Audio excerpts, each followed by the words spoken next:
Good evening, everyone. Welcome to the Covington City Council meeting, July 13th, 2021. And I'm calling this meeting to order. If you would silence your phones or if you would turn them off, would be appreciated tonight. We're going to go right into roll call, please. Councilman Lewis. Here. Councilman Botsford. Here. Councilman Roberts. Councilman Ludwig. Councilman Barrett. Here. Councilman Smith. Here. Councilman Rowling. Here. If everybody would stand for a moment of silence, please.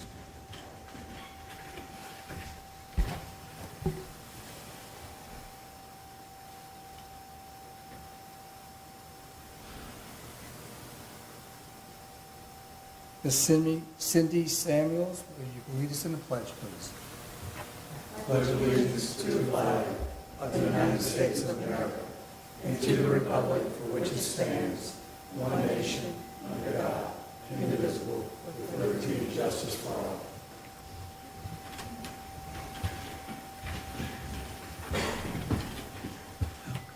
Okay, welcome everybody here tonight.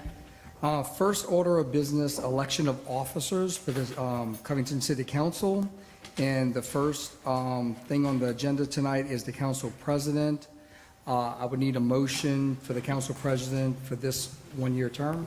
I'd like to make a motion to nominate Councilman at-large Larry Rowland to serve another one-year term as our council president. Thank you. I appreciate that. And I will accept that with a second. Second. Roll call, please. Councilman Lewis.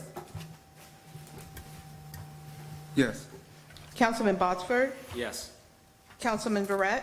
Yes. Councilman Smith. Yes. Councilman Rowling. Abstain. Councilwoman Ludwig? Councilwoman Ludwig, sorry.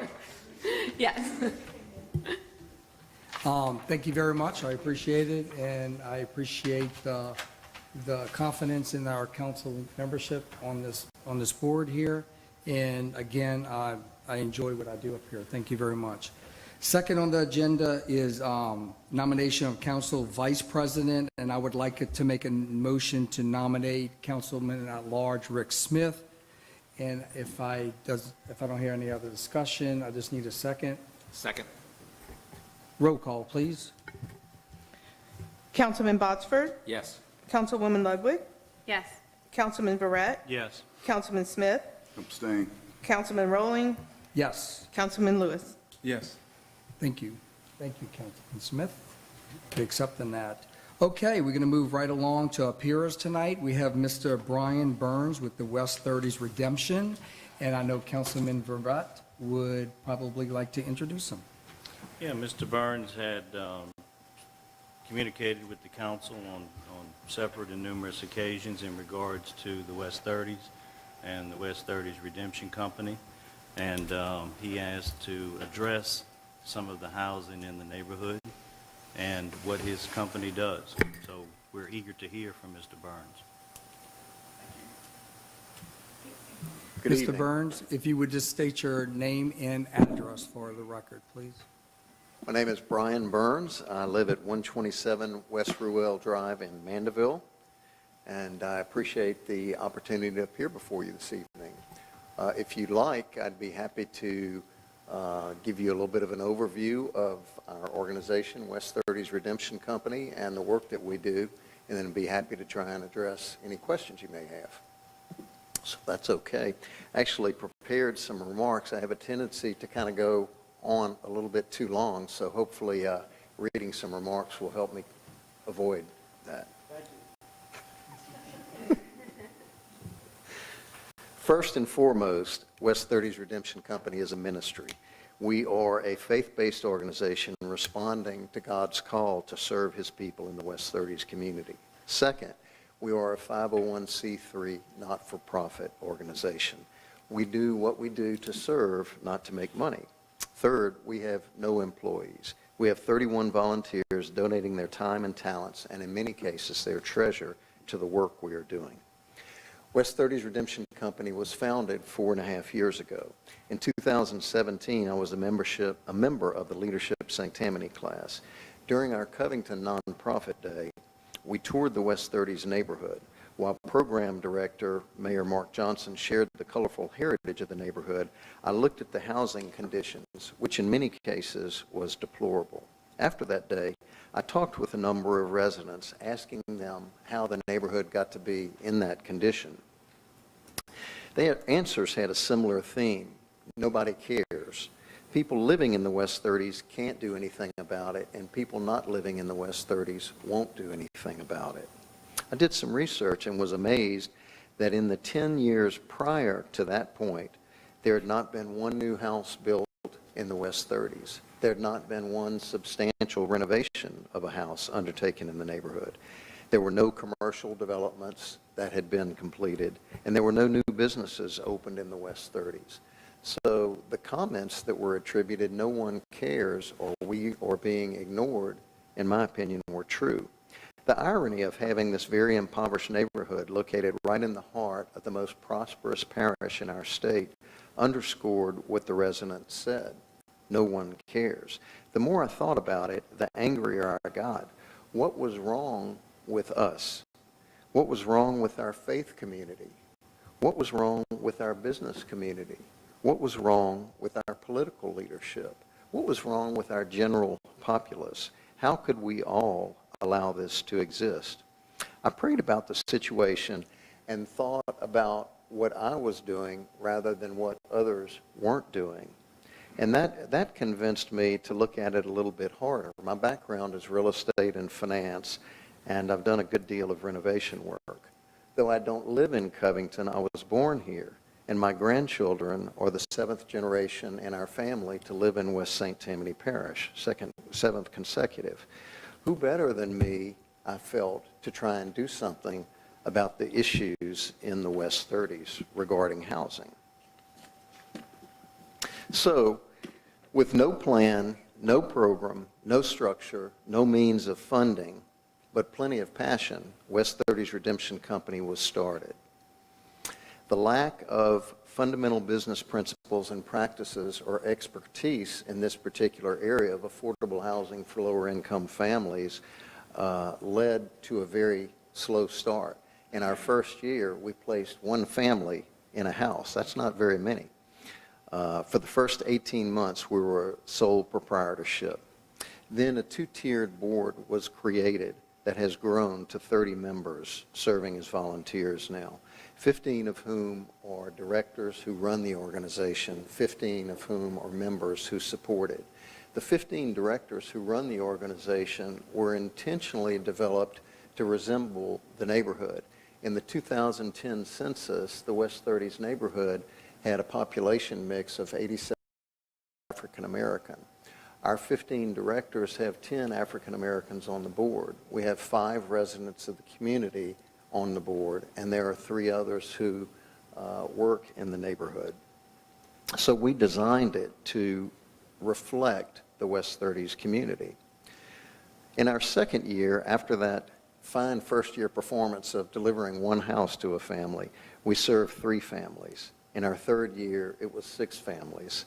Last year, in 2020, it was 10 families.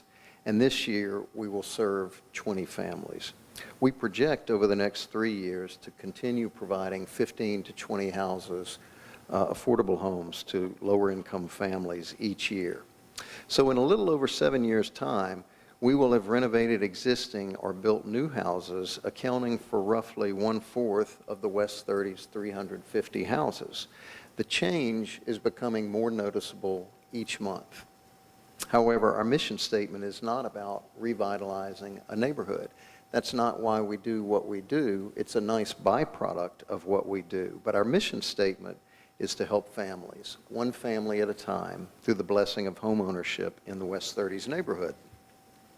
Our vision was to help eliminate multi-generational poverty that has been pervasive in this community. We aim to do that through facilitating home ownership. 55% of the residents in the West 30s rent their houses, most for their entire lives without ever owning a house. We recently moved 92-year-old Miss Lily Mae Byers from the house she had rented for 58 years on the corner of West Taylor and 33rd that was literally falling down into a brand new house.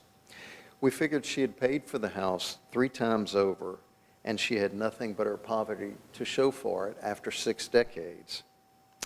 The first 11 families that we served through our program were all new residents to the West 30s. None of those families already lived in the West 30s renting, and that's what we really designed the program to do, to serve people who are renting in the West 30s.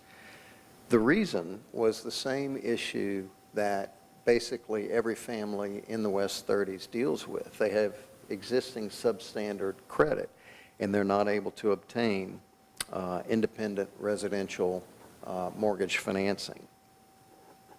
So, to help overcome that obstacle, we designed a lease purchase program that is supported by a mentoring program.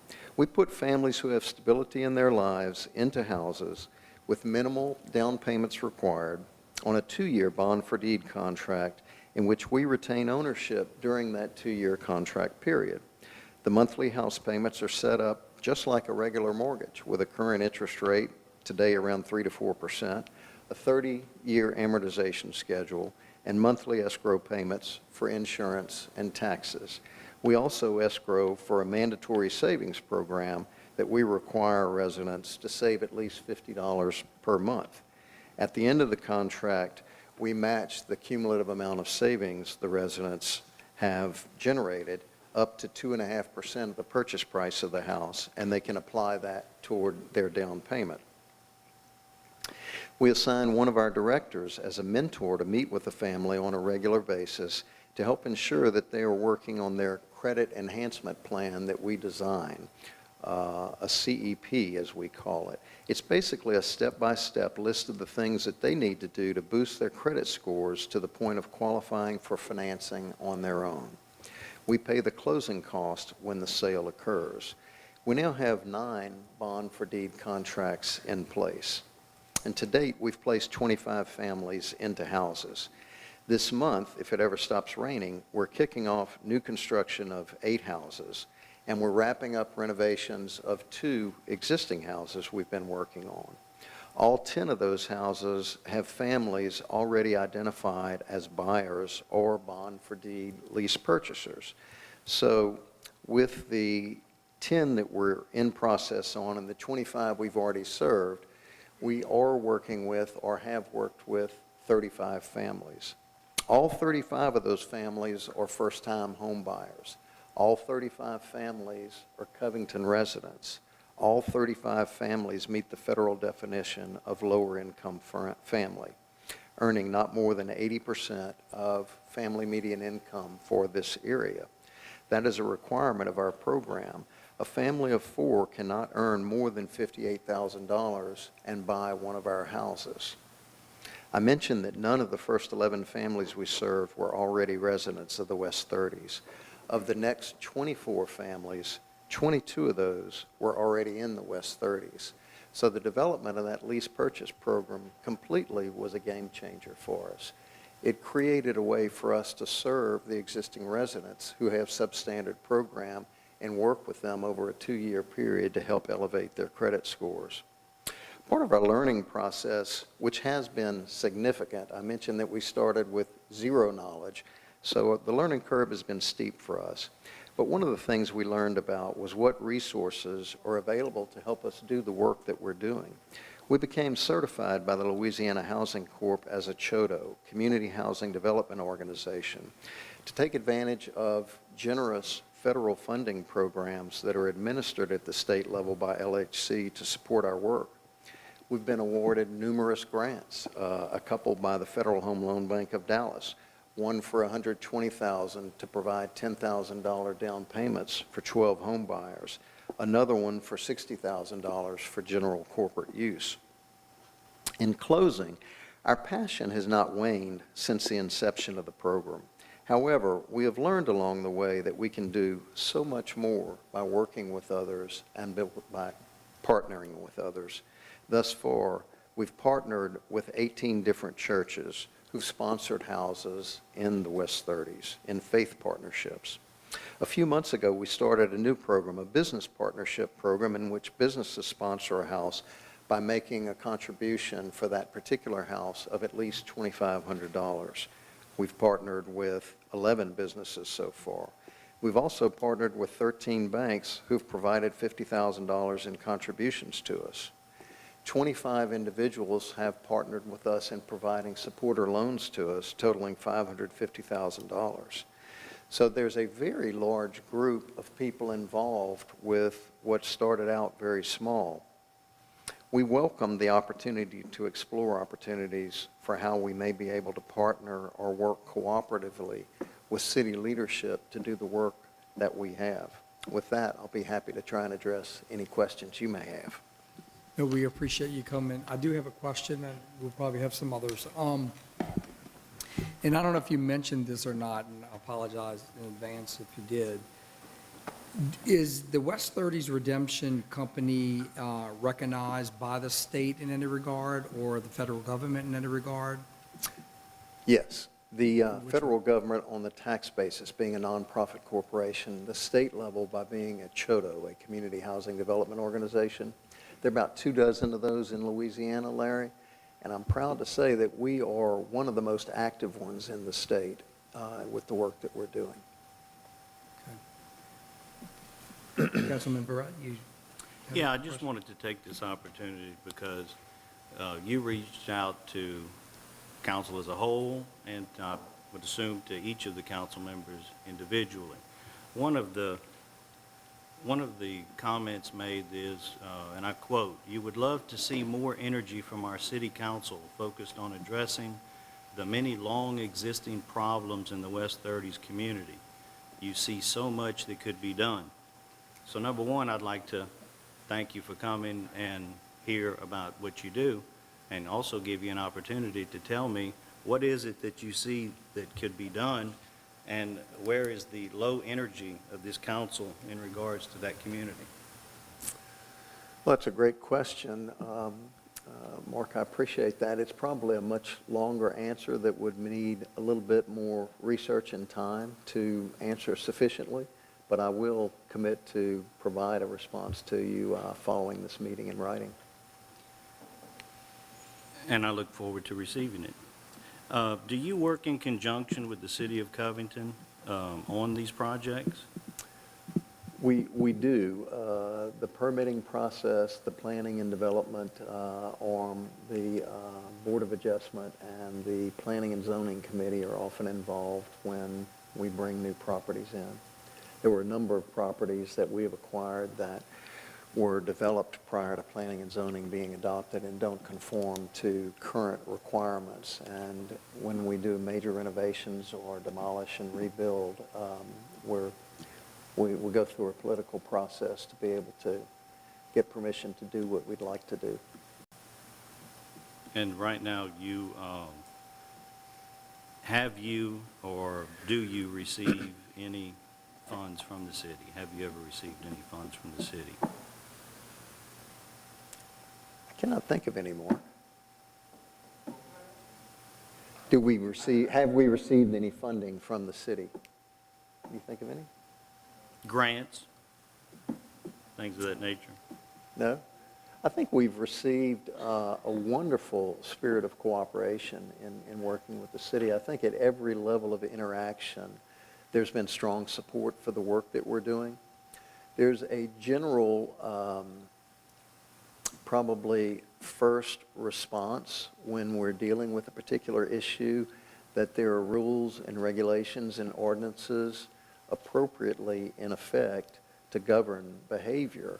And we tend to encounter those frequently that result in more expensive development. So one area that I think we would love to try and do cooperatively with the city is to manage costs where we can. It's become acute in the past year as the COVID-inspired increases in building materials cost have been pushed on to the folks that we're providing housing for. Our average unit cost increased $20,000 in a 12-month period of time. So a 3-bedroom, 2-bath, newly built house in the West 30s now costs $150,000. We can build that same house in Bogalusa for $130,000. Bogalusa is not that far geographically from us, but it's in a different universe in terms of the cost of the process of development. And why is that? Well, our average cost, as an example, Mark, for the permitting and capacity use fees, we're spending about $4,000 per house. In Bogalusa, it's less than $500. And the majority of that is administrative fees. We certainly have no objection to paying for physical costs of new developments, such as a water meter that has to be acquired by the city or other things similar. But for administrative permit fees, we would love to see an exception to the current requirement be implemented by the city to exempt tax-exempt organizations who are building homes that cost $150,000 or less and are utilized by persons who meet the definition of a lower-income family. I think we are the only organization building that type of house. I would propose we limit it to the West 30s community, similar to what the city has done on water bills for senior citizens, providing a lower tiered cost for them in recognition of their station in life. I would propose a similar thing. I think that's one area in response to your first question of what the city could do to support our work. And those costs are, of course, directly paid by the people we're providing the houses for. Now, you had mentioned investors receive income on their investment. I'm assuming that's the supporter loans that you're Yeah, referring to? they're not actually investors. Our program is founded based on 100% debt. We typically use commercial bank loans for 75 to 80% of the cost. The supporter loans are unsecured loans we have from those 25 individuals that have provided $550,000. That's essentially our equity in our deals, even though it's not truly equity. The banks allow us to treat it as equity since it's unsecured debt. But they would get a return on their investment, right? Yeah, 8 of the 25 waive the interest. They donate their interest to us. And the others are all between 2% and 4%. So it's very low-cost money for us and extremely generous people that have provided those supporter loans for us.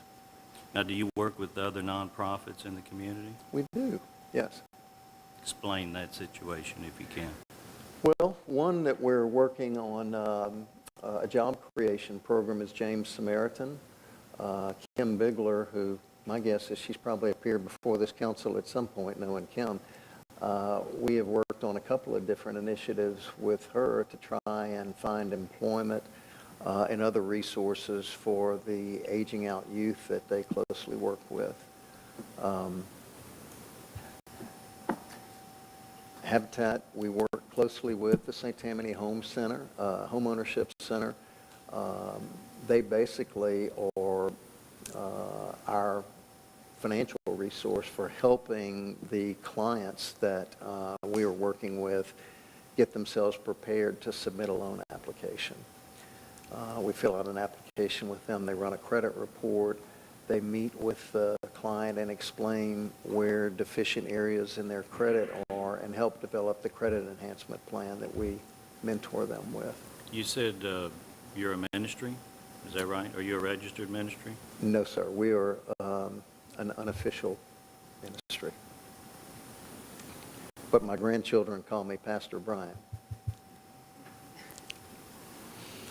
All right. Well, I just want, I'm sure others have some questions. I just want you to know that I don't consider this city council to have low energy. I don't consider this city council to have low energy when it comes to any section of the city. And if you need something, we're not hard to find. Thank you. Thank you. Anyone else? I have a few questions. Are you familiar with the West 30s Task Force? I am. Okay, so when you say that, I know that Councilman Connor's not here tonight, and I know Councilman Rick has been there, and I know Cody, I think you've been there too, that back in the day. And I think that kind of led us into being part of the council because we were concerned. When you say that we have low energy, I think we've been doing this for a long time, and it was actually a great program that had a lot of steam.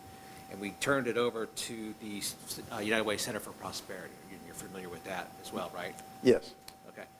On that, you say that 55% of the people in the neighborhood are renters? Okay. I have a little difference in that. One of your board members pointed out there was 73% that were actual renters in the neighborhood. On that one. Let's see. So on one of your websites, it says you have approximate 50 employees. So that's an incorrect number. It says 50 employees? Yes. That sounds like an error. Okay. That just wanted to clarify that one. So the other thing is, what is the average income of the people in District A/B? That you know, in general. In your district? Both districts, A and B, as far as. I don't know the exact number, John, but I know that almost everyone in the neighborhood actually meets the definition for very low-income family, which is at or below 50% of family median income. And it varies, the level of income varies based on family size. But we're in the greater New Orleans area, and those are the governing statistics from a federal level. So they list them for families from 1 to 10 persons in size. So for you to qualify for your lowest priced home on there, what would be the minimum income that a person would need? That's a great question. We've sold 3 homes to persons who work in the fast food industry who make $10 or less per hour. That's about $17,000 per year. So the issue with the neighborhood, before I started working there, I thought so many people were renters and didn't buy homes because they couldn't afford it. They didn't make enough money. That's not really it. We've kind of proved that you can make a very small amount of income and still buy a house. It's actually cheaper to buy than it is to rent. The issue is creditworthiness. And so we're thrilled to have the Prosperity Center in the neighborhood now. That's basically what they're all about, is financial coaching and counseling and helping people enhance their financial fitness. So we hope to be doing quite a bit of work with them. So I know that at the time when I was with the West 30s task force, that United Way was doing a thing where if in a 2-year program, if they saved X amount, they would match it, if not double it.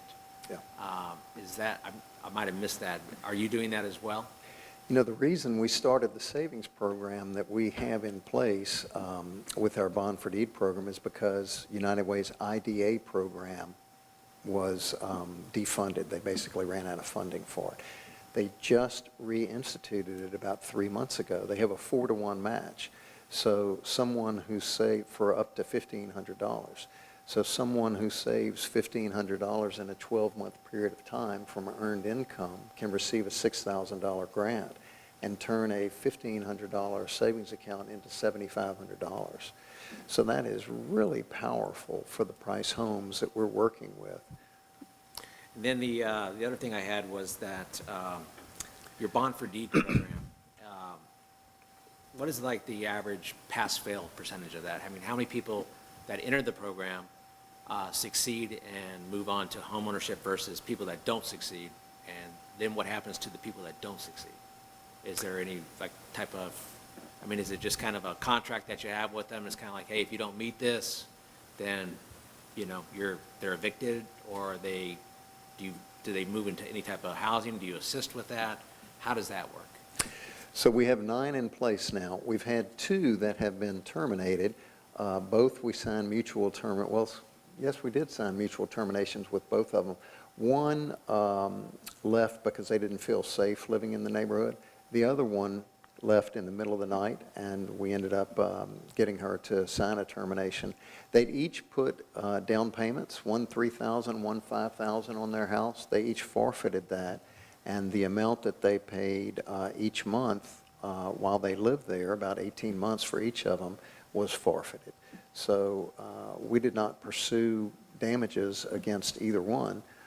The process after the termination is somewhat akin to an apartment turnover. We went in and freshened up the paint and carpet and then sold it to someone else.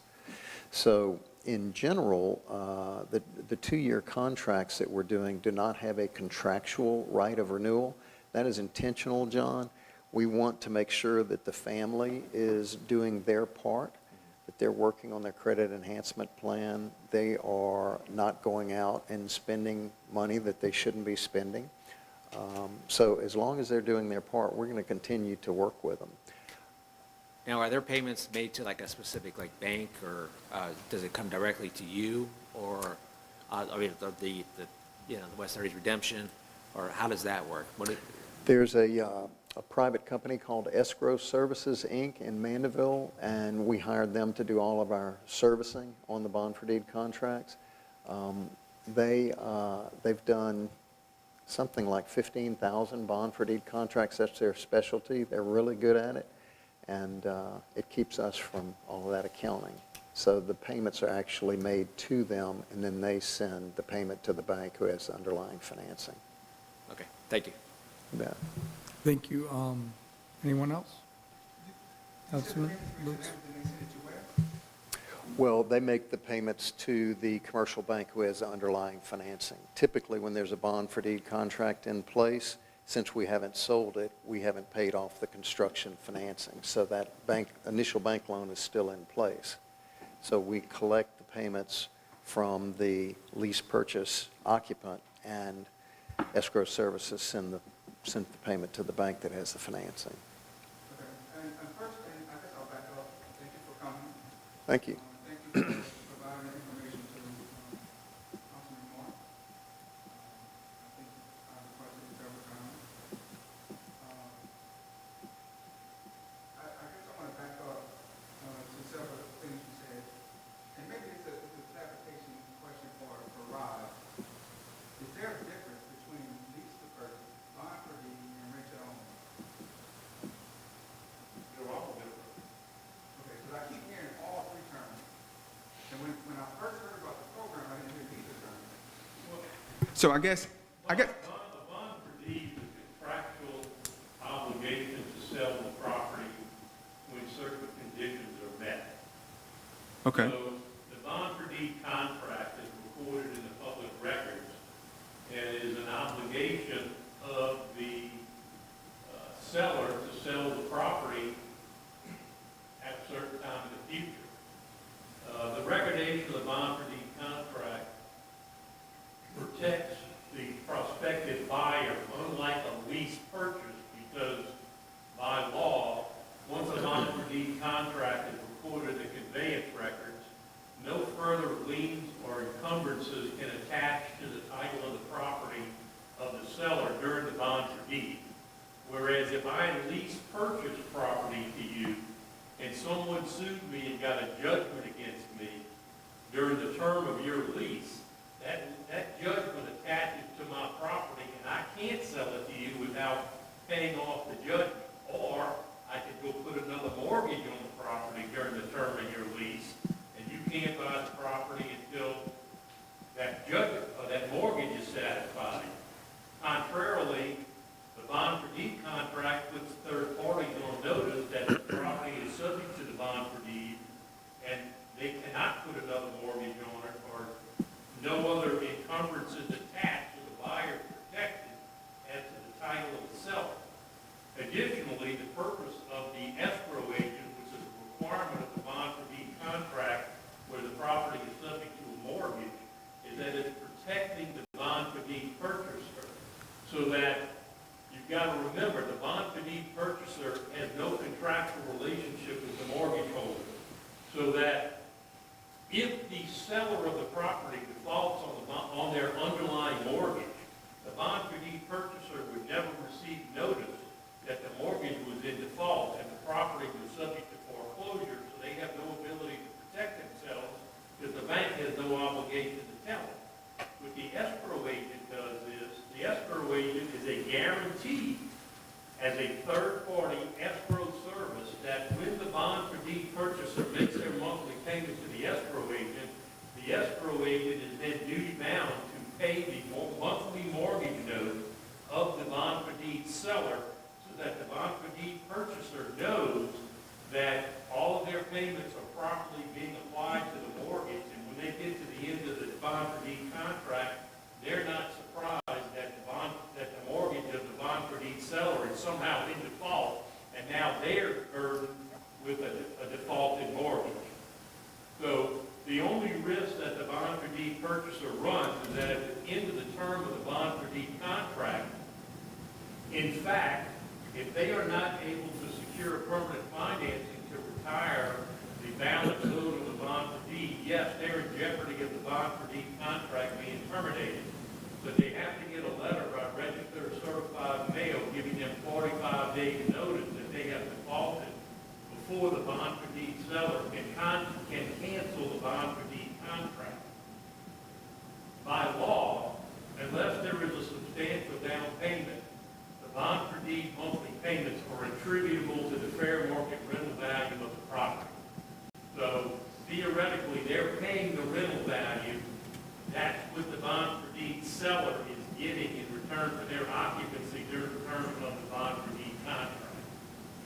So you've got protections in place under a bond for deed that are not in place under a lease purchase. A lease purchase just means you have a lease, you have the right to buy the property at the end of the lease, but you're not protected from any encumbrances on the title against the seller.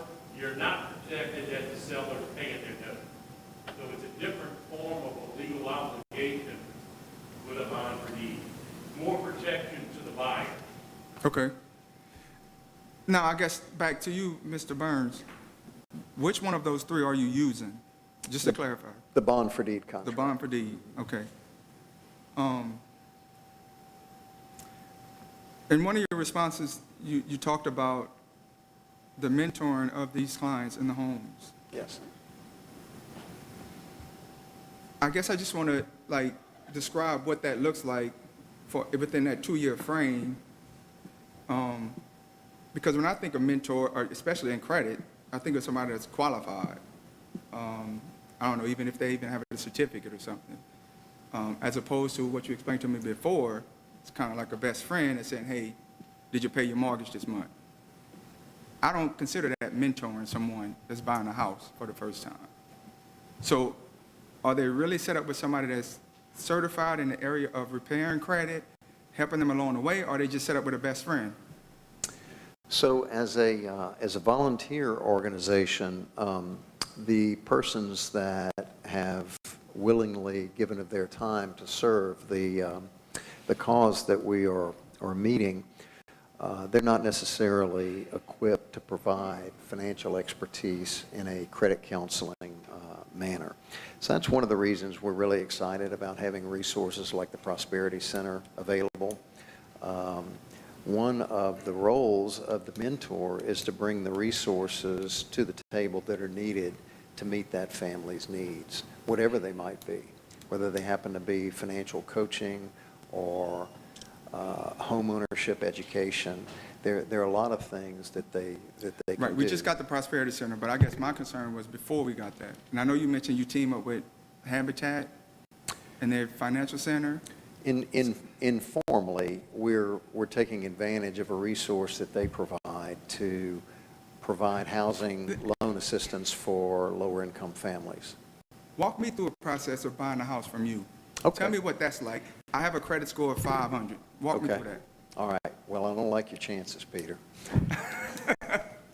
So the first step is to fill out a simple one-page application that is a precursor of a conversation I have with the prospective purchaser, just to understand what their life story is. And generally, if it looks like they are a candidate to buy a house from us, we send them the St. Tammany Home Ownership Center application package. It's an 11-page application for a single applicant, 16 pages for co-applicants, and there are a number of supporting documents as well. The family completes all of that, gets it back to me. I typically meet them, review it, make sure it's complete. They've got a lot of other supporting things, tax returns, W-2s, payroll stubs, things like that.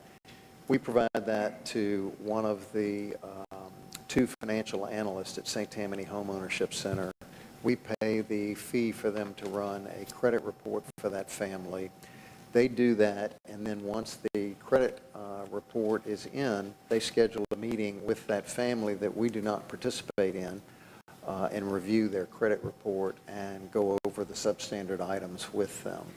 And then one of the things we have the family sign is a release authorization. So St. Tammany Homeownership Center can send us their private credit report and supporting documents.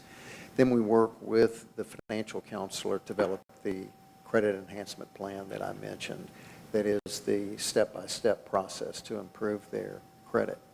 And depending on the particular family, we can either go the bond for deed contract route with them, or if it looks like they're relatively close to being able to qualify for conventional residential mortgage financing, we'll work on a sale from the beginning with them.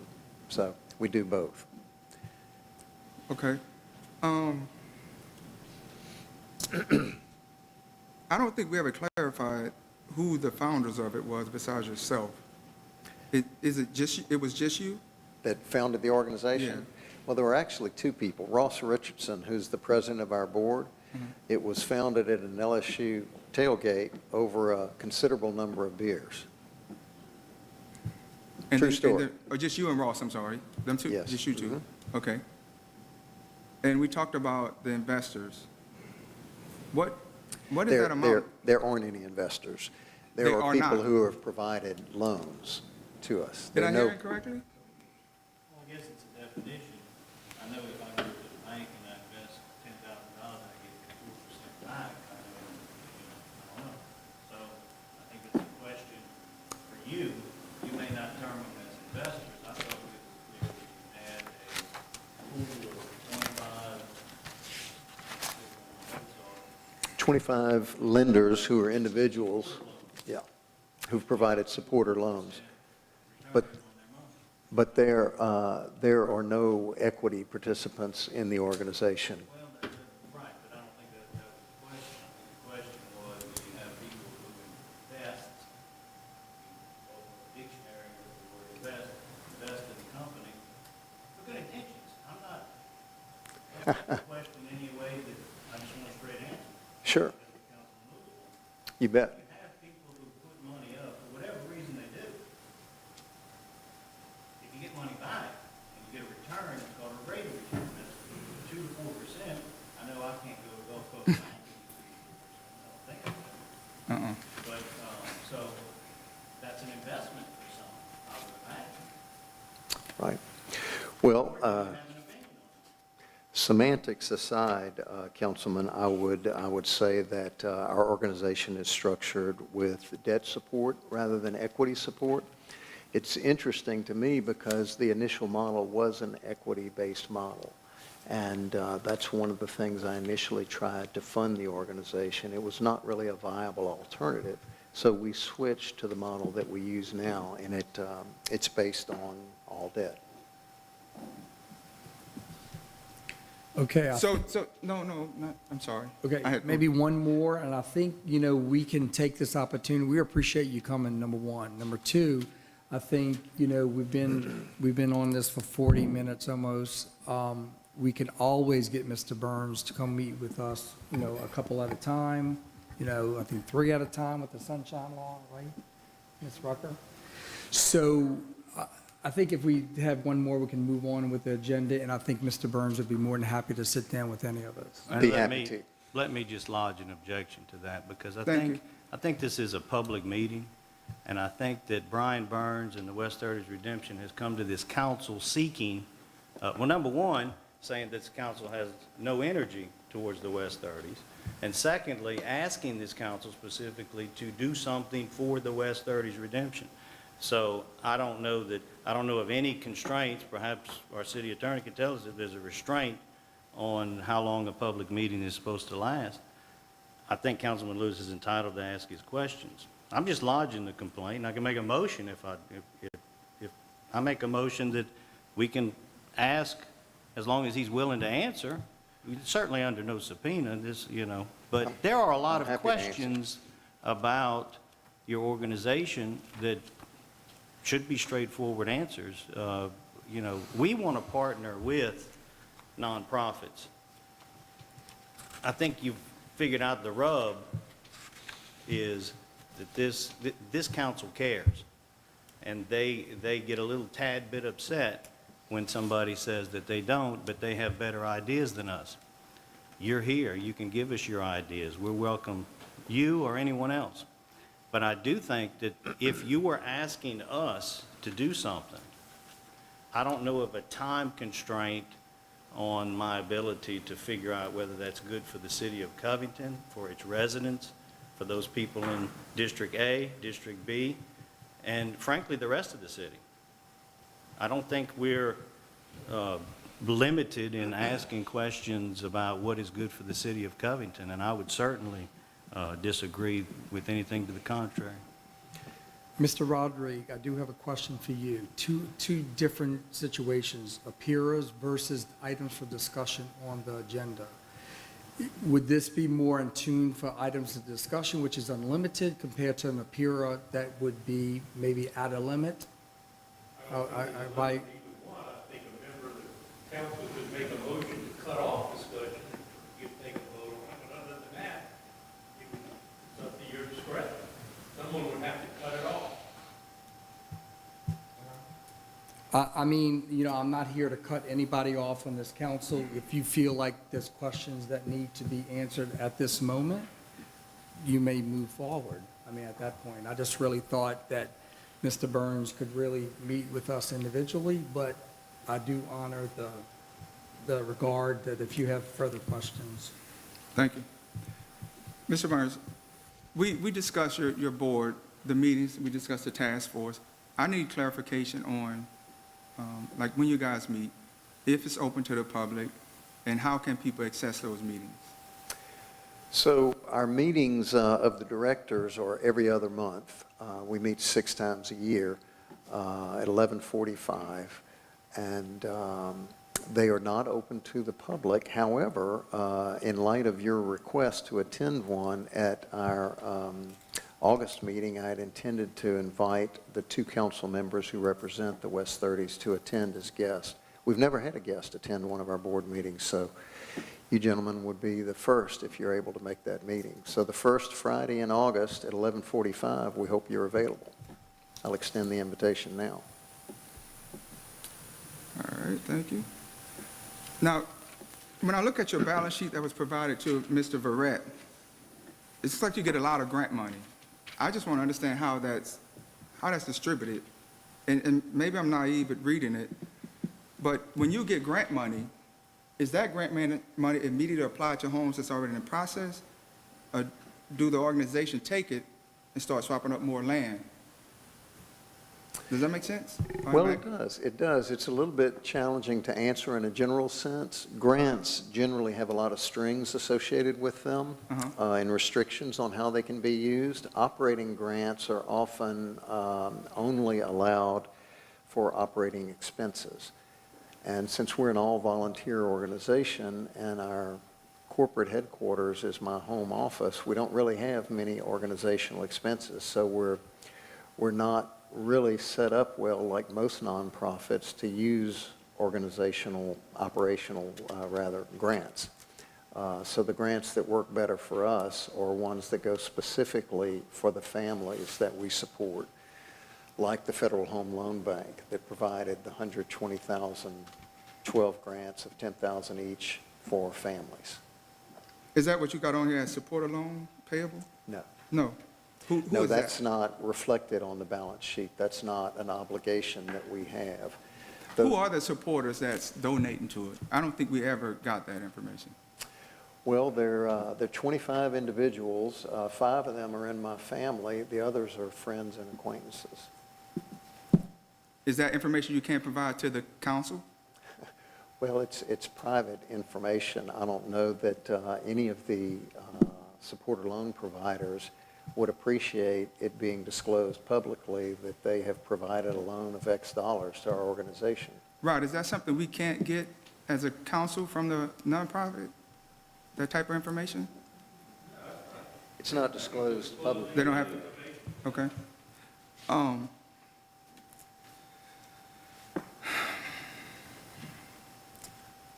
I guess my only other question for you, I guess to lead on with it, when you look at the bond for deeds on your balance sheet, most of them are listed, again, as bond for deeds, then we drop down to properties for sale.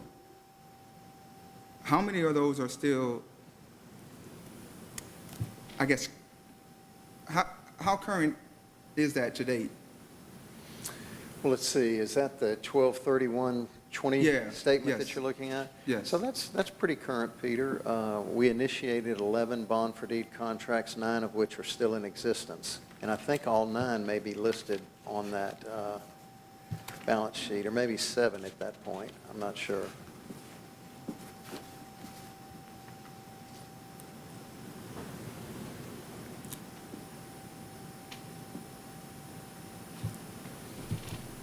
On the last sheet on the notes, like number 9 of that sheet, I see there's like a re-subdivide, and then there's another re-subdivide of the lots. Can you explain to me why the lots are being re-subdivided? I'm not sure which specific one you may be referencing. Let's see. Lot 6, blocks 15, West 32nd and North Taylor. So that particular one previously had 3 houses on it. They were all on one lot. We wanted to put 2 houses in place of those 3, but to be able to sell the houses to separate families, we needed to re-subdivide it into 2 legal lots of record. So that's what we had proposed to do with You that. had to subdivide it to It be able to has sell been it? done, yes. When you say be able to sell it, you mean affordable? Yes. Is that, okay. Is that the same instance on Lot 3, Square 2903 on 29? That one only had 1 house on it. So why was that one subdivided? That one was subdivided primarily because you happened to be at the meeting, the Board of Adjustment, when we discussed that one. The majority of the houses in that particular component of the West 30s community are much smaller, on much smaller lots. And in keeping with the character in that immediate vicinity, we felt like economically it was a better fit to have smaller lots supporting those. We're building 2 3-bedroom, 2-bath houses on those 2 lots. And to the best of your knowledge, did any other entity that built in Covington do re-subdivided lots before building? Well, And the you may only not know. other entity I'm aware of is Habitat for Humanity. They built 52 homes in the West 30s, but they haven't built any in 20 years in the neighborhood. So it would take a little bit of research to see what sort of re-subdivisions they undertook to do the work that they do. Now, what's the process for applying to re-subdivide a lot? So once you figure out what you want to do and have a survey done, you need to, for the use you have in mind, see whether or not there are going to be any variances to required building code.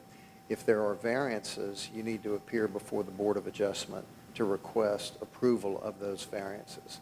If that approval is granted, you then go to the Planning and Zoning Commission to request approval of the actual rezoning, or re-subdivision request. And these was considered normal, I guess, since it passed, right? I guess you would say? Normal, I didn't understand the question.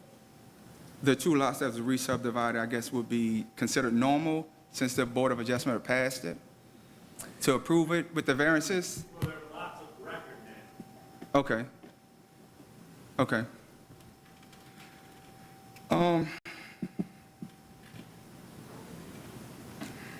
I think that might be it. Well, I appreciate it, and I'd be happy to extend the offer to any of the council members. I think I've visited with just about everybody at one point or another. Happy to do so anytime. Feel free to email, call. Councilman Lewis, you have something else? Yeah, one last thing. During that Board of Adjustment meeting, I think, and I may be wrong, it was a Ms. Jan that had asked you to get me a copy of the lease or bond for deed contract. Will you be able to get a copy for all the council members up here? Of the standard form of contract we use? Whatever you use for the Yeah. I'll be happy to send that to you. Well, I say that. It's a proprietary form that escrow services developed, so I need to get permission before I distribute that. Oh, well, They're all recorded in public record. Okay. Unless they recorded just a summary, but probably. It is. And they're, you can go on the website and get it. I did. Honestly, well, no, the to, contract. to follow up with that, I did go on the website, and I only saw 2 canceled ones. Okay. When I went think to- I'll be able to get one to you. When I went to the clerk's website, I only saw the 2 canceled bond for deeds. So where are the deeds for the properties that sold on this balance sheet? Is that something that we would find? Yeah. Is that something They're that's, all recorded in the conveyance record. You gotta look at the West 30s in the vendor index, and you'll find them on down. okay. All right.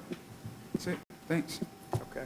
Anything else? No, thank you, Mr. Burns. Thank you, we appreciate it. And anything you want to share with the council, obviously, Ms. Rucker, if you get it to Ms. Rucker, we can all get a copy. Okay, I certainly will. And thank you again for the opportunity to appear before you. I look forward to following up with the information you requested, and I do welcome the opportunity. I'm actually very pleased that the council took issue with a charge that you weren't focused on the West 30s community, because that means that you are focused on the West 30s community. And that's what I would like. I would like our political leadership to be focused on doing what we can for those citizens who most need help, more than arguably any other area in our city. So thank you again. Thank you. Have a good evening. Okay, moving on to the consent calendar. Regular minute meetings of June 8th, 2021. Introduction of item number 2021-0701, an ordinance of the City of Covington declaring surplus certain vehicles and equipment owned by the City of Covington. Item C, introduction of item number 2021-0702, an ordinance of the City of Covington declaring surplus property owned by the City of Covington and authorizing the mayor to execute any and all documents in the connection with the donation of said surplus property to the Village of Sun Police Department. Next, introduction of item number 2021-0703, an ordinance of the City of Covington declaring surplus property owned by the City of Covington and authorizing the mayor to execute any and all documents in connection with the donation of said surplus property to the City of Madisonville Police Department.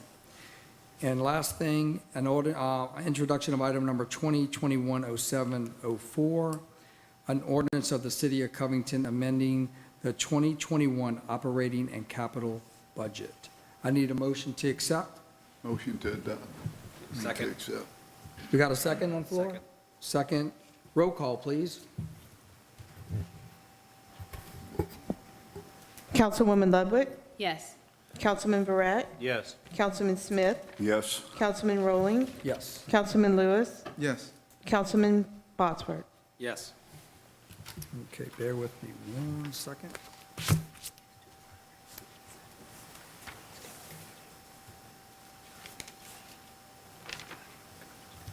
All right.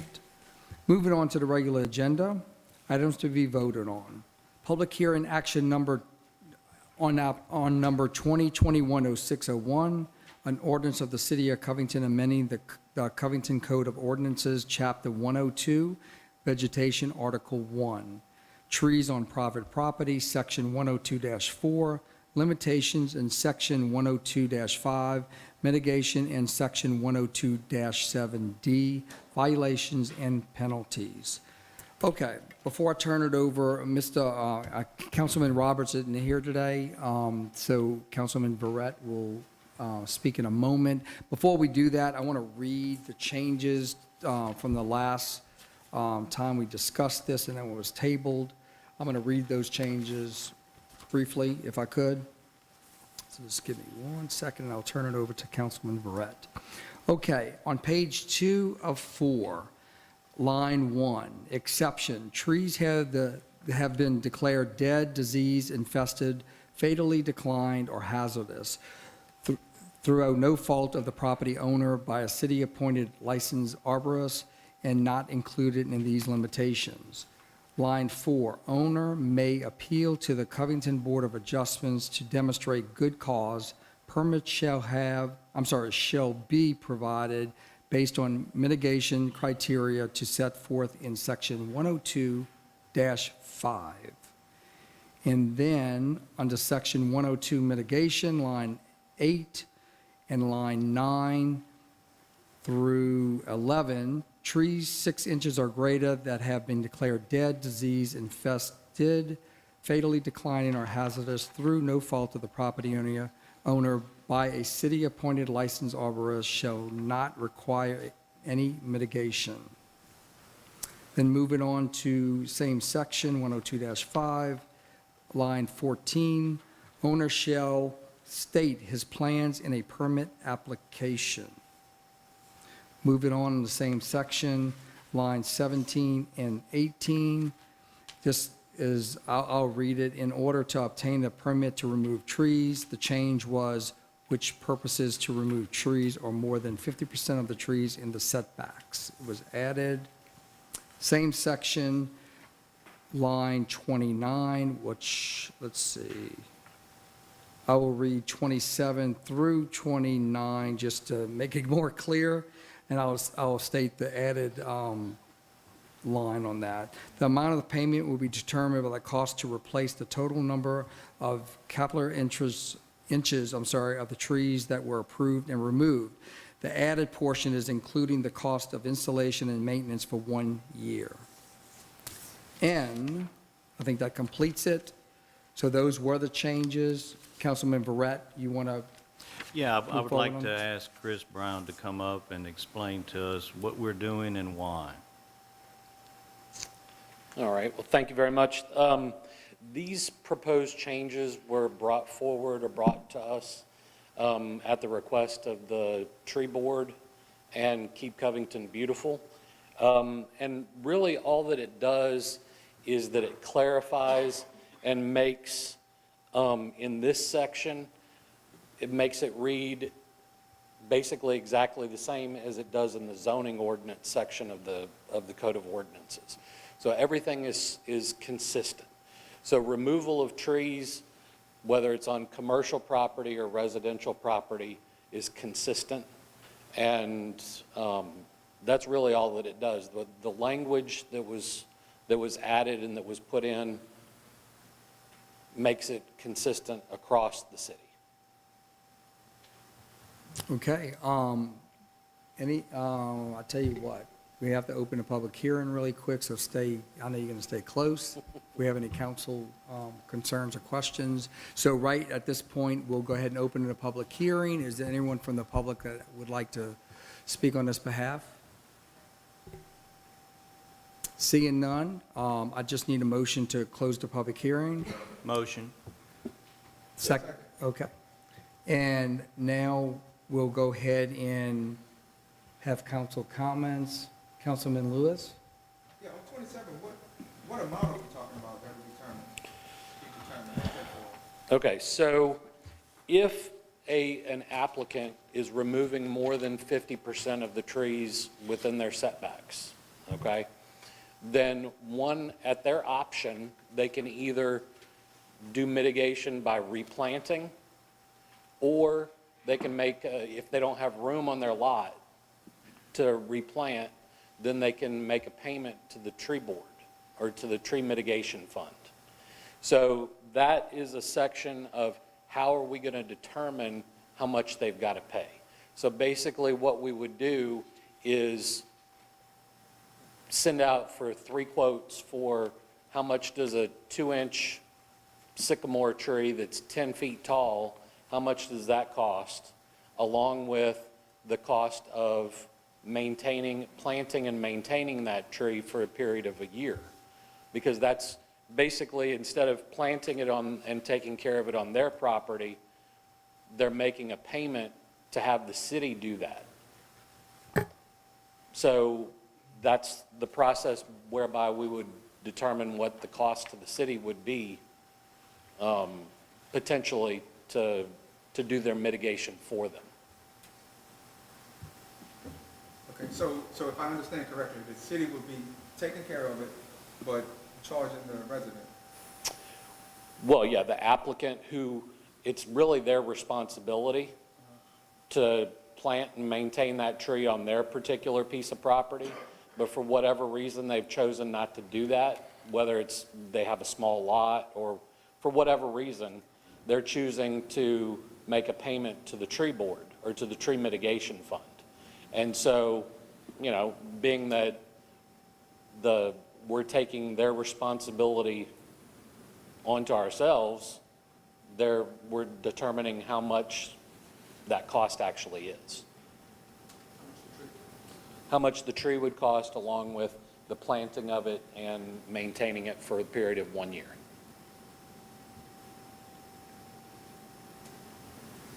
Councilman Lewis? Okay, thank you.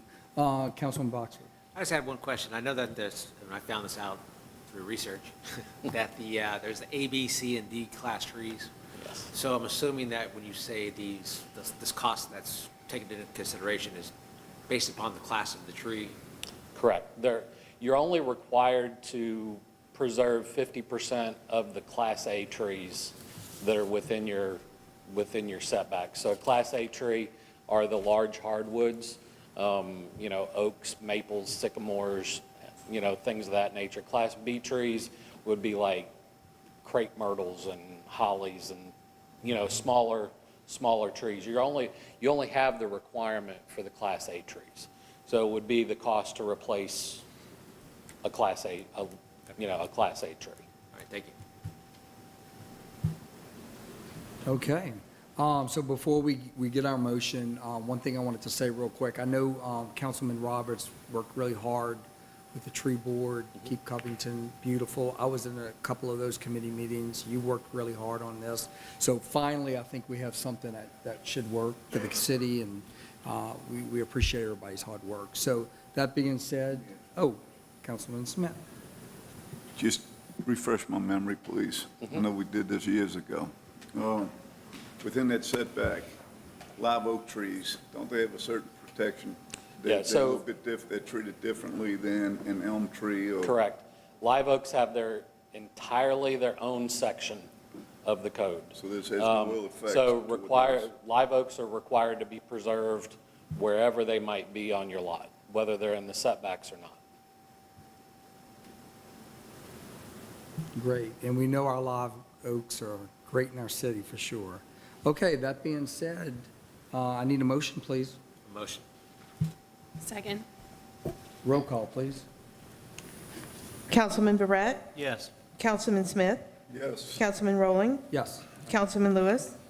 Councilman Botsford? Yes. Councilwoman Ludwig? Yes. Thank you very much. Okay, moving on. Public hearing action, item number 2021-0602. An ordinance of the City of Covington levying and imposing and adopting the millage rates on all property subject to taxation in the City of Covington, State of Louisiana, for the year 2021. Councilman Smith.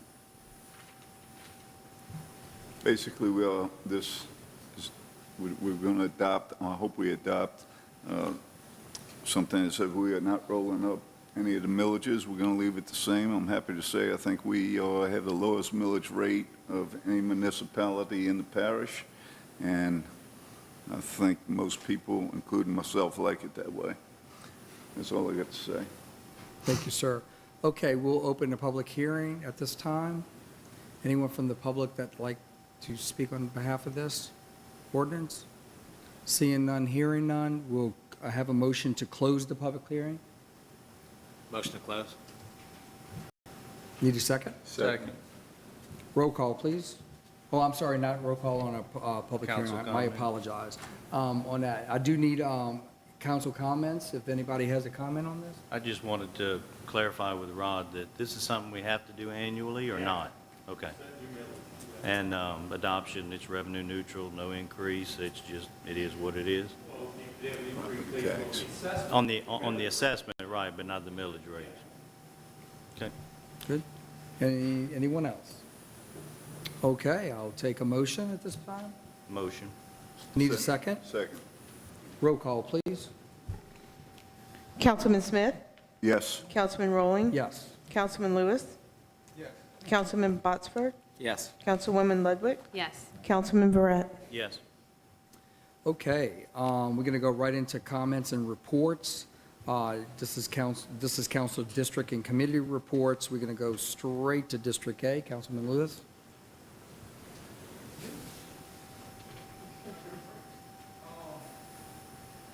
I want to thank everybody for participating in Juneteenth, whoever donated, came out to help. Turned out to be a great event. I was very pleased with it. And I think that's all I have for our district. That's it. We appreciate. Okay, I got an update for the food bank. There's exciting news that they're going to be, the second and fourth Saturday, they're going to be open, beginning Saturday, July 10th, which is huge because, a lot of people have a hard time getting there during the week, so they'll be able to access the food bank on the weekends. They'll be open from 9 a.m. to noon on the 2nd and the fourth Saturday of each month for food distribution, and they'll also be there to accept donations. Hoping to serve the people that aren't able to go during the week. And also, I think which is a great thing that they've done, is they've also started diabetic food services. So people that have special needs and diabetes and stuff like that, if they let them know that they put together a special box for them, I think that's fantastic. They have the new T2 food bank box. From hearing from clients, donors, volunteers, and everybody, they offer a T2 food box. That's the dietitian, or for the diabetic people with special food needs, allergies, so on and so forth.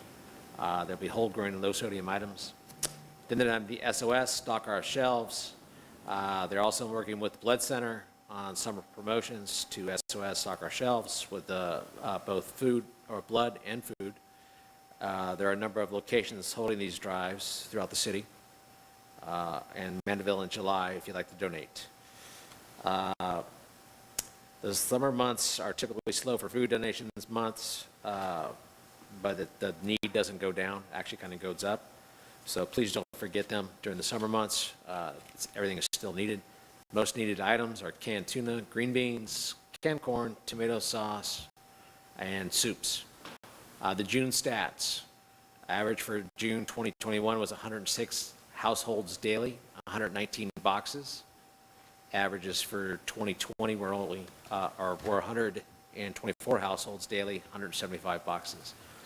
Year-to-date total is 8,591 households, 9,701 boxes. That's it for District B.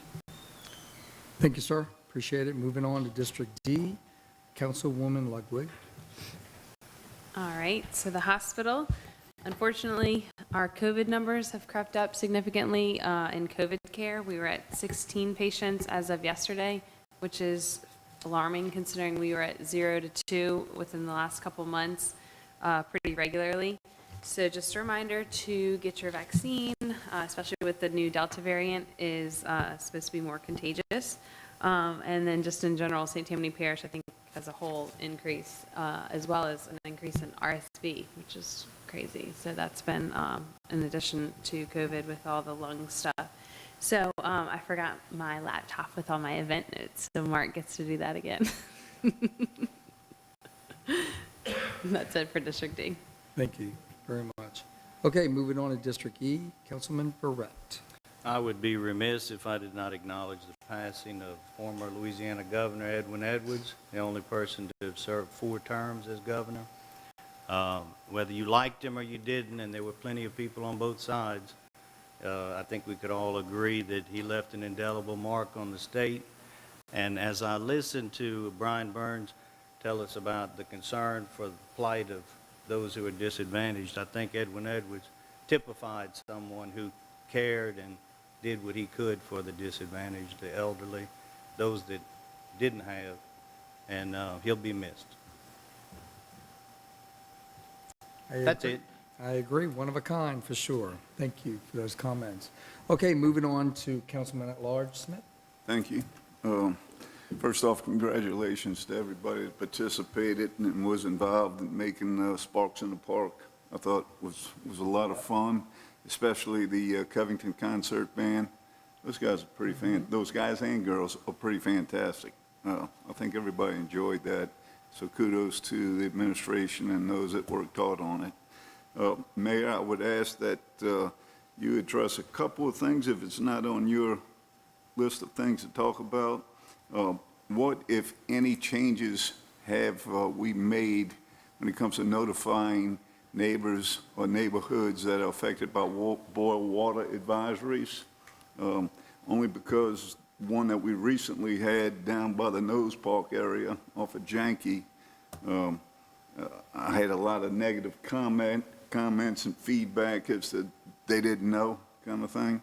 So hopefully, and I've got an idea which we can discuss another time, but that, and I kind of was under the impression the Boston Street Overlay project was getting started, but has it gotten started? So we actually ended up having to cancel with the original contractor. And so we accepted the second lowest bid, and we're in the process of contracting with them. I can get a notice to proceed date for you if you'd like. I think it's toward the end of this month. Good deal. I know you had notified most of the businesses that may be affected. They get the notice that it's being delayed, I'm assuming? We can certainly do that. Okay, good deal. That's it. That's all my comments. Thank you. Thank you, sir. I have a couple of things.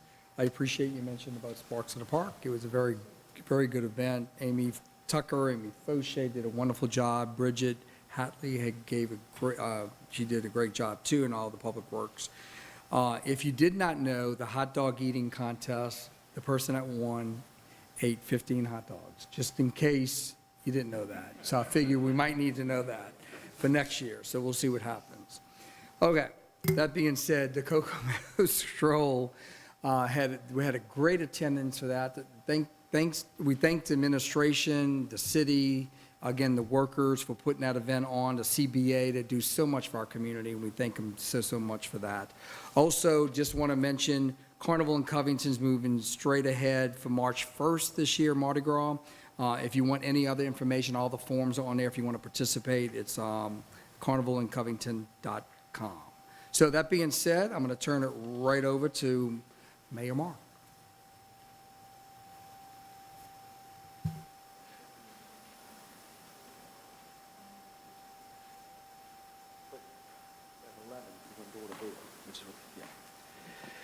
Thank you, Councilman Rowling. I, too, would like to mention what a wonderful event the city had with Sparks in the Park. Big thanks to Amy Fauché, Amy Tucker, Chris Davis, Chief Mike Farrell, Chief Gary Blocker, and their departments for helping make it a success. I'm also grateful to the Covington Business Association and their volunteers and their help with the hot dog eating contest and the watermelon eating contest. I was particularly impressed by the one man in the hot dog eating contest who brought his mustard and ketchup just so he could get a free hot dog. And he ate one. I'd like to thank the face painting volunteers from St. Scholastica's Academy. They're starting to participate at more and more of our events throughout the year, and they come in and set up the face painting, which really helps expedite the process. It's much nicer to have 6 face painters than to have 2. So that's much appreciated.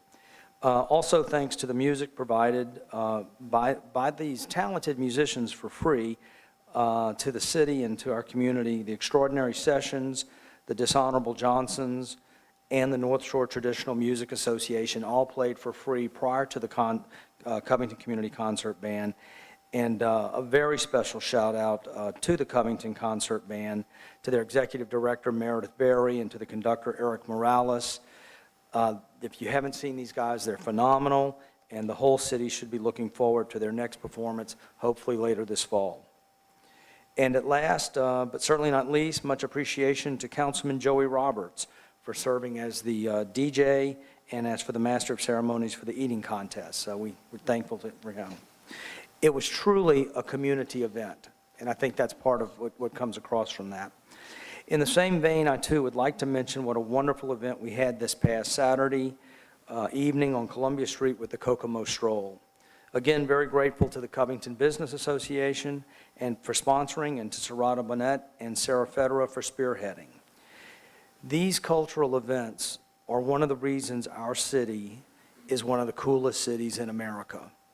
And it's now becoming arguably the coolest city in America. And at the request of Councilman Ludwig. I'd like to make one really, to interrupt you, too, the unsung hero of a lot of this is Jerome, the park ranger out there. Yes. That guy works his tail off, and he sure made it look really great, moving all that sand from the water and everything like that. I mean, Yes, thank you for hats mentioning off to that, him. because Jerome does a wonderful job. Regarding some upcoming events, tomorrow we have the blood drive at Bogaflya Hall, and we're asking that anyone that is inclined to give, do so in the name of Mike Cronin. That's former Covington High School principal Betty Cronin's husband. He had quite a few transfusions last week, and so if you are able to give, that we'd appreciate if you can come out tomorrow between 10 and 6. Thursday morning, 9 a.m. to 10 a.m. is coffee with the mayor, so I'll be giving a little talk. All of you have heard all of it before, but we'll be answering the questions. And on Friday evening, Sunset at the Landing, another one of our special city events. Kind of an interesting musical thing that happens there is that Jan Biggs, who books these bands, really never tells us who the band is. You really never know who's coming. And that's kind of on purpose. You're not going for the band, you're going for the atmosphere, and you're going to hear somebody that you ordinarily may not have heard. You may like them, you may not like them, but it's certainly an interesting thing that takes place throughout the summer. On Saturday, we have the C4 Explosion comic book show, which is a collector's event at the Firehouse Event Center. And if you've got young ones, children, give them $5 and take them to the little show. They'll spend an hour there trying to pick out that one little thing that they want to take with them. And then final Friday, we have the Columbia Street Block Party. And again, thanks to the Covington Business Association for helping us organize that. Regarding, I believe, the last boil water advisory down near Nose Park, was that about a dozen homes? There was 11 homes? Yeah, I think it was 11 homes. So the Louisiana Department of Health and Hospitals has specific guidelines that Public Works follows. And so depending on how many homes are affected, that tells them exactly how they're supposed to notify the public. With 11 homes, they went door to door. And if there's nobody home, they tag the door.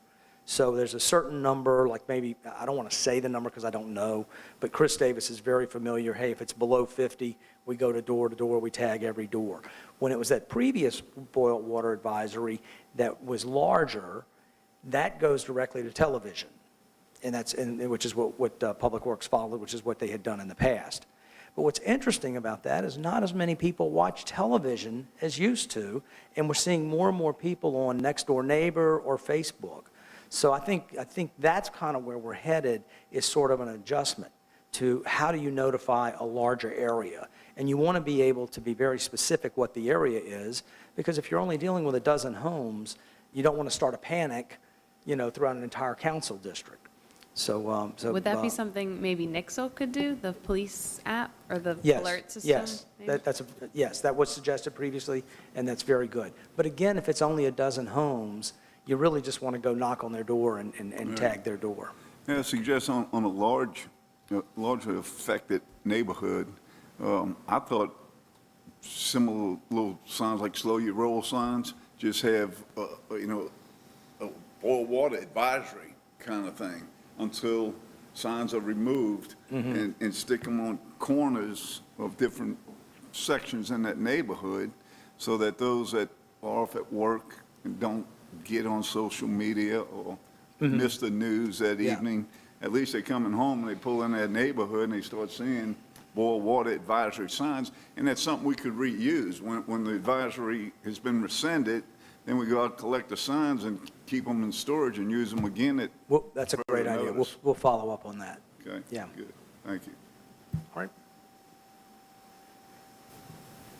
Thank you, Mayor. Any questions from the council? All good? Okay, anything from administration? Go ahead. Yes, I have been asked to provide a hack update today, so I'm going to go over that with you real quick. I'll keep it short. So I was asked specifically by Councilman Botsford to provide an update and to kind of quantify for you where we are in recovering from the hack in terms of a percentage recovered. And it's really hard for us to do that because it's kind of broken into three elements, the recovery. And I kind of think of it as a sprint leading into a marathon, and that right off the bat, for the first 2 weeks, we were in recovery mode. The first wave of response was when the Louisiana Cyber Investigators Alliance came in on that first day, and they started their criminal investigation. And then we rolled right into the next day, the National Guard came in, and we worked with them for 2 weeks just to recover and have basic operations up and running. Since that point, IT has been focused on restoring our day-to-day operations and securing our network. I can tell you that one of the greatest challenges about this is the fact that in the wake of the hack, we have been juggling restoration of employee functionality while building new and better systems and maintaining daily operations, which has been very difficult because if we have, say, Quentin working on restoring, I don't know, Munis functions, and he gets a phone call that something else has gone down at Public Works, he has to stop what he's doing and go focus on that function. So what we've done is we've brought in an outside consultant to help focus just 100% on hack recovery. So they're helping us not just to bring back the normal functions that we have, but also helping us look at the security side of it. So I want to touch on the day-to-day operations, okay? And this is kind of where we go into the marathon, where it's been months of us just trying to get regular operations back up and running. So first of all, I just want to say the first responders' ability to respond was never impaired. There were communication issues in terms of being able to call, say, the PD directly or whatever, but 911 was never down. We were never unable or unaware of any emergency. So I just want to say that right off the bat. We responded to all of our emergencies through 911. But what we did have were communication and admin function issues. And so every day IT is working on those, trying to make progress on those. And just to give you a recent example, as of this week, the PD patrol people finally have laptops working in their cars, meaning that they would take a report and then have to go back to their office and type it up, which adds to the administrative burden. So as of right now, we basically have two outstanding issues that are significantly affecting operations. One is Wi-Fi in our city facilities. Because Wi-Fi has a lot of security concerns associated with it, and we had to rebuild our network, we're going to have to put a good bit of work into that to make sure that once we do enable Wi-Fi, we do it securely. I mean, we could click a button, but there's not going to be a lot of safety behind that, so we really need to be cognizant of that. The other issue, which has really kind of been our biggest push right now, is Munis. Munis is the city's finance operating system. That's where all of our payroll goes through, all of our utility billing goes through Munis, anything having to do with city dollars. And so since the hack, we have been under what they consider their disaster response recovery mode. And we will be there until the end of September. And so what that has done, it has affected a few of our major functions and bringing new functions and updates online. But what it has mostly done is, most notably what it's done is it has affected our ability to close out the 2020 year, the year-end closeout that allows us to then do rollovers, move into the audit, and then once that's done, we can start the 2022 budget in Munis. I can tell you that right off the bat, we contacted the Louisiana Legislative Auditor to notify them that we had been hacked. We had submitted to them a request for an extension. Our auditor is very confident that we will get that extension because we were hacked. As for the 2022 budget, because even though we cannot enter it into Munis, Mayor Mark has instructed staff to go ahead and start preparing their the department's projects, putting everything together on paper, and we're going to stick to the normal schedule that we have so that we don't lose momentum and we can have our budget hearings and move toward the adoption process as usual. So as for ongoing monitoring and security, which is really what an IT department is for, once you get all these programs in place, you really want to be able to just focus on ongoing operations, security, that sort of thing. So I can tell you that with the 2 new servers that were given to us by the National Guard, thankfully, we were able to get those.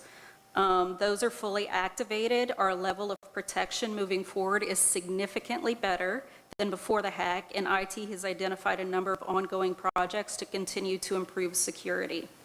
Quentin, who is our IT director, is making preparations to conduct an internal full security audit of all city computer systems. This will not affect the day-to-day operations, but it's intended to protect us moving forward. He hopes to make this an annual process. And as for backups, prior to the hack, we did not have off-site backups on all of our city servers. Now we have off-site, on-site, on-site, and offline backups, meaning that we are starting to back it up physically and put it on a shelf, and we will be doing that weekly. So I think we're in a pretty good place. We're still working through some things, but I think considering it's only been a matter of 4 months, we're in a good place. So, any questions? Councilman Boswell. Yeah, I think one that we touched on earlier was there any people, like, that had direct deposit or direct auto pay? So we have not seen any indication that any customer or resident information has gotten out. However, as Mayor Mark has indicated, and I think you put this out in an e-blast, I think it's safe for everybody who does anything online, whether it be banking information or personal information, to go ahead and do the 2-step authentication processes or any other safety measures that are already offered online. It's always safe to assume that you're compromised regardless of the hack. Yeah, I know he did that now. I thank you for putting that out there. Didn't know if there was anything No, new to we have not seen any indication that any customer or resident information has been So been you said released. our police are back up, which is fantastic as far as their laptops go. That's a really good plus. Do they know exactly how they got into our system? Yes, we've discussed. I'm just wondering if there's Yes, anything. we immediately knew, and I think I put that out in my e-blast when it first happened. There was a hole in Microsoft's email server platform that was infected. Probably about 30,000 different businesses and entities were infected. Microsoft became aware of it in January of this year, and they didn't tell anyone because they didn't have a fix for it. After a couple of months, they came up with a patch, they notified everyone, and we actually put the patch in place.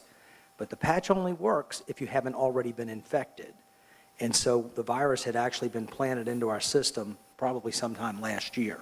The ransomware guys were just putting it in, business after business, governmental entity after governmental entity, and then once they realized that Microsoft was starting to patch it and figure it out, that's when they executed the 30,000 hacks in that one particular night. So it wasn't something that It wasn't like a it website wasn't or- something the city of Covington did. Yeah, so it wasn't like someone went to an unauthorized website and let them in that way. It was just through As far email. as we know, it wasn't the city of Covington's defenses were down or someone here. If it was, it happened to 30,000 different business entities. Okay. Yeah. The other thing I did, that has never been discussed, and I don't know, or maybe it has, maybe I'm just forgetting about this one. Is there a cost associated with this other than purchasing new equipment, stuff like to the city? Is that going to be something that's going to be? Yes, we have incurred some costs, and we have tabulated those, both in terms of, like I told you, that we had hired a contractor to come in. We're tracking that cost. Fortunately, we had a cybersecurity insurance policy in place, and we have submitted every single cost down to meals that we have provided to staff working in the aftermath of the hack. Everything associated with that, and we are waiting to find out if that's going to be approved. Okay, thank you. So on the insurance part that you just mentioned. Yes. What does that look like time-wise? Did they give you 60 days, So 30 days? my assistant, Ann Fatzer, is the lead on handling that. I believe she indicated to me that she heard back from them recently, and it looks like they will likely cover most, if not all, of our expenses. So what type of cost are we looking at, just approximate? The last I looked at the costs that had been pulled together, we have exceeded $100,000. And that is between time and purchasing equipment or paying for licenses that needed to be purchased. So that's what we have submitted for. So timetable related, what is she thinking? 30 days, 60 days, something like that? I really couldn't tell you. No indication, maybe? Yeah, I really couldn't tell you Okay. that at this point. Okay. But I can tell you a lot of the costs that the city incurred during that process were for new systems that were provided, and we had to purchase licenses that we had already budgeted for, either because we were either in the process of already starting to improve our system, or we were planning to make another purchase, and we rolled this over. So it was already budgeted. Is there anything the IT department, I know Quentin's not here, it would have been nice maybe that Don't it ask me a was, technical question. But, well, no, I don't think it is. I think, other than this, and maybe you can find out the answer, is there anything training related that the employees would know to watch out for before they open that email? Is there something So that he he has- has in place? So he is starting to put that together as part of a program to make sure that we don't get spoofing emails, to better protect us, and he's fully aware. And again, I said that we have a consultant on board. He has a lot of experience with that, and so they're working together to kind of put a program and a training together. Okay. Anything else? Yeah, I just had Councilman two. Lewis? In response to the insurance coverage, do you guys know what they'll cover yet? And why they won't cover all of it? I would have to pull, I can't answer that. I know it's been under review, and because we are one of several thousand other people that have been hacked, I think they have a lot of other cases going on, so. And then my only other one is, you don't have a time frame as far as when, like buildings like the council chambers will have internet? We'll have Like Wi-Fi. yourself. We have internet, just not Wi-Fi. I will talk to Quentin, but I'm hesitant to give you a timeline at this point because we do have some other things going on that we're working Right. on that are hard for me to explain because they're very technical, but it has to do with security first. And that's what our focus is on. We appreciate the update very No problem. much.